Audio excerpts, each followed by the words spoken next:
Orban came to the United States a few weeks ago, and he did not meet through with Biden through traditional diplomatic channels, as would be appropriate for this kind of visit. He just went and met with Trump. Talk a bit about what happened there. Yeah, this is, again, a head of state for a member of the European Union. This is a NATO ally. Other EU heads of states, other NATO allies, and those heads come to the United States of America all the time. And almost always, without fail, they go to Washington, they go to the White House, and they have a sit down with President Biden or whoever is in the White House at this time. This trip was different in a way that, frankly, I have never seen before. First, Orban went to not Washington, but down to Florida, down to Mar-a-Lago, to have a sit down with former President Trump. According to some of the footage that came out afterward, they were not only sitting down and talking about some of these common policies and certainly Trump's fandom of Orban, but apparently they attended a concert of a Beatles cover band as well. I'm not sure if that cover band knew exactly who was in the audience that day, but we'll leave that to the side. But then Orban did go to Washington. Again, a very traditional route, these foreign heads of states going to Washington. But he did not go to the White House. Apparently, he didn't meet with a single member of the American diplomatic staff. Instead, he spoke at a closed-door meeting. The photos made it seem like there were a few hundred individuals who were there. A closed-door meeting of the Heritage Foundation, which is, again, one of the leading, if not the leading, pro-Trump think tanks in Washington, and has really taken a lead in crafting the kinds of Trumpist policies they would love to see a Trump 2.0 implement should he win in November. The only example that I can think of that is fairly recent that is analogous is when Netanyahu under Obama circumvented traditional diplomatic channels and just went and worked with the Republicans in Congress to speak to them. But that was obviously a very public thing, you know, and in the within the capacity of like Congress and outside of just it being through shady Heritage Foundation kind of more submerged power structures. Yeah, God knows I'll be the last person on earth to defend Benjamin Netanyahu, but at the very least, when he was in Washington all those years ago, he was meeting with other congressional officials, other representative members of the U.S. Congress. Orban was not. He was simply going to Washington solely to have a sit-down conversation with the president of the Heritage Foundation, again, in front of a couple hundred members, not only of the Heritage Foundation, but according to the readout that they had, other conservative writers, other conservative activists, and other conservative policymakers. We still don't have a roster of all the individuals who were there. I would love to get my hands on that at some point, but it has been an incredibly non-transparent event and meeting. Again, we only had these kind of trickles that have come out since the Heritage Foundation did not publicly advertise it. They do not have anything on their website at last checked about it. It was all very hush-hush, and we still had plenty of questions about what they actually talked about. So, yeah, I guess, can you give, you write about how Vivek Ramaswamy was in attendance, the Heritage President Kevin Roberts was there. What do you know about this meeting? Well, again, unfortunately, very little. We have one readout from the Hungarian side that says Orban talked about, again, many of the things that are just kind of in his wheelhouse, anti-wokeness, family policies, traditionalism, so on and so forth that we have already discussed earlier. Again, yes, Vivek Ramaswamy apparently is still doing the circuit. I'm not sure if he's formally affiliated with Heritage or he was just in town. But again, there's a little bit of sure, it's just a matter of time.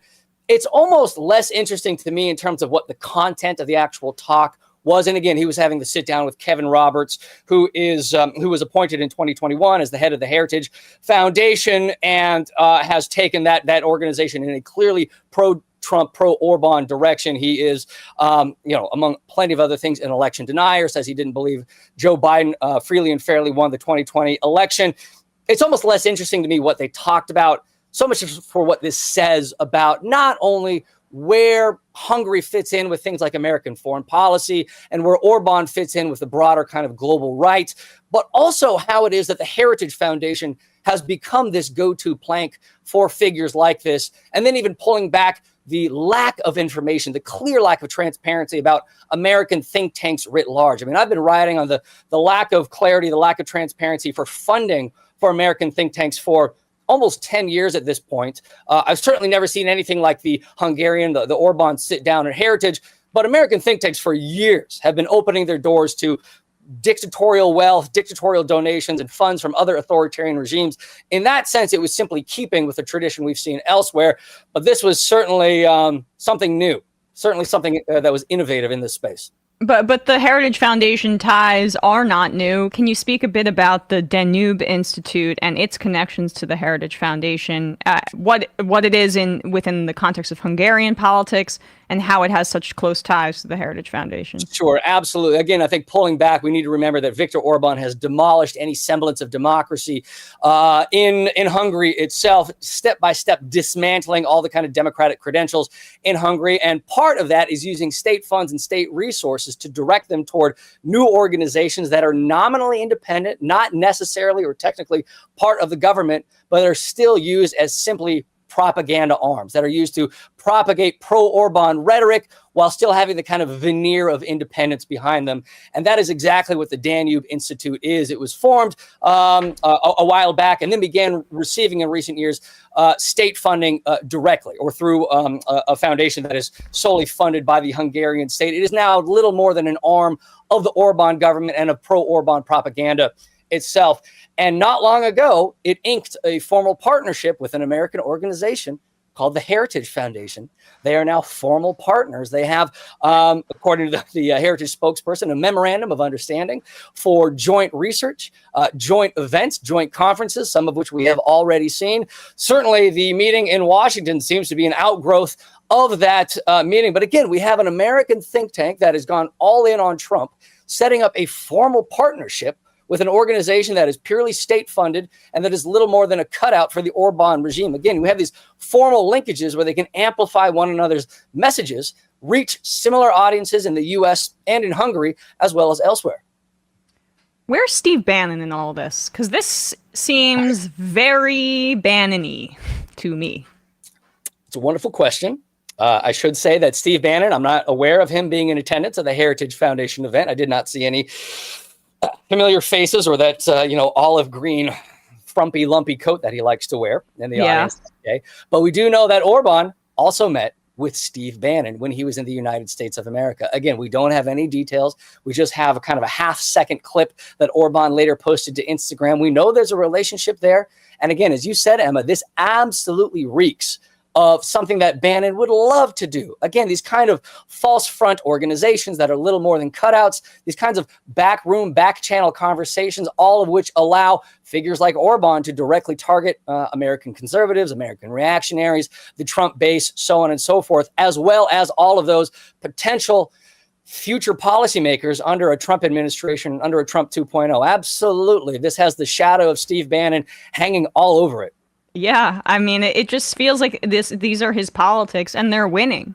I mean, can you talk a little bit about what this connection represents within the context of the you wrote about it in your piece, but the very Reaganite Heritage Foundation now just kind of moving towards this global consolidation of fascist ideals, one that's fixated on kind of borders, preservation of traditional family or certain kinds of skin color, and using the government to perpetuate that. You alluded to it earlier, but Orban, some of his policies are about giving massive tax breaks to women who have multiple children and stay home, and you hear some of that in these new right figures, and this seems to me to be a more formal diversion from Reaganite politics towards this exact kind of vision, which Trump also represents. Yeah, I don't even know if I would describe it as more formal. That's maybe underselling it at this point. As far as I'm concerned, this is a clear break with what the Heritage Foundation once was, and again,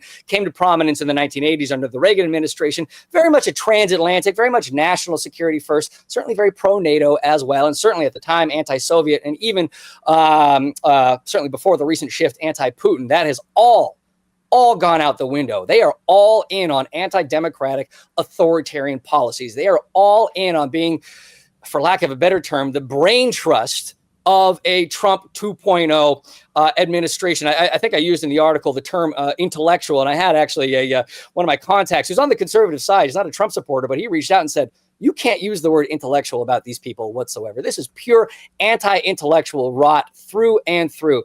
And if nothing else, this is what Orban represents. This is the model that the Steve Bannons of the world and the Donald Trumps as well and his base of the world would like to see implemented in the United States of America. It is a dismantling of democratic credentials. It is an undermining and undercutting of American democracy writ large. And again, going back to the Reagan precedent, it is a doing away with this notion that government needs to be small, government needs to be out of the way.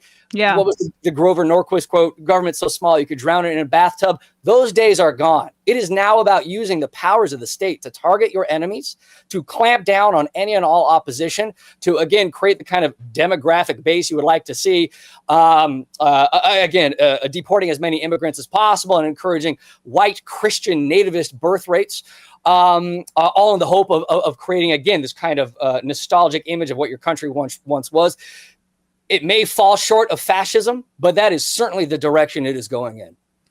And as we begin to wrap up here, you mentioned Project 2025 in your piece. How does this vision fit into Project 2025, which is basically this pre-vetting process for a future Trump officials if he were to win in November? That basically says it's a loyalty test, but also a test of are you a part of this kind of new far right ideology, basically. This is what's so unsettling about the Orban meeting with the Heritage Foundation, and beyond that, what the Heritage Foundation has become over the past few years. When Trump was first elected back in 2016 and then entered office 2017, he did not have the kind of, again, to use the term I just undercut a moment ago, intellectual architecture to bring with him to staff out the administration to implement many of the policies he talked about on the stump. There were plenty of disappointments in terms of the Trump administration itself, in terms of what Trump promised on the campaign trail. That, again, is all gone almost entirely thanks to the Heritage Foundation building out the kind of immediate policy recommendations that can be implemented on day one or within the first month or within the first 100 days. Again, whether that's deporting migrants, whether that's clamping down on opposition, whether that's using things like the Insurrection Act to target protesters who may emerge after a Trump reentry into the White House. It is across the board immediate targeting of the kind of rights that Americans have enjoyed for decades, for certain parts of the U.S. for centuries at this point, from day one. It is about identifying personnel. It is about identifying policies, and it's about identifying opportunities that Trump can immediately use to his advantage, to his base's advantage, as he takes the United States of America on this march toward authoritarianism. It's called Project 2025, and this partnership with Orban is, frankly, it's just building out what they've already talked about. And at this point, when Trump gets into office, if he wins in November, it'll be just the beginning. Last question, because I meant to hit on this earlier. How does the Islamophobia of Orban play into this? Because, I'm just trying to, there are a lot of strongmen in this world right now that are explicitly anti-Muslim. And I think also of Modi in India as another example. Netanyahu, it's quite clear. Yeah. But Trump as well. Some of the conspiracy theories he spread about Muslims celebrating on 9/11. Of course, everything with the travel ban. Being really rabidly anti-Muslim seems to be quite a through line as well. Oh, absolutely it is. And, fortunately or otherwise, the United States of America and certainly its leaders, especially in the Republican Party, they don't need to look to Orban for encouragement of Islamophobic rhetoric. Obviously, this is something we have seen in the United States of America for at least the last 22, 23 years, if not longer. Again, I think it's worth reminding folks that Trump rose to political prominence through his birther conspiracies, his racist conspiracies about former President Obama, saying he may have been born elsewhere, and of course that he was potentially a secret Muslim as well. But I think, Emma, that's a great point that tethers so many of these strongmen, so many of these nativists together, whether it's Modi in India, whether it's Orban in Hungary, whether it's folks like Marine Le Pen in France, and other potential vectors for future authoritarian influence and positions of power in the West. I unfortunately suspect this is going to be with us for a very long time. But again, we have this mutual reinforcement between Trump and Orban that they would love to see how far they could take it.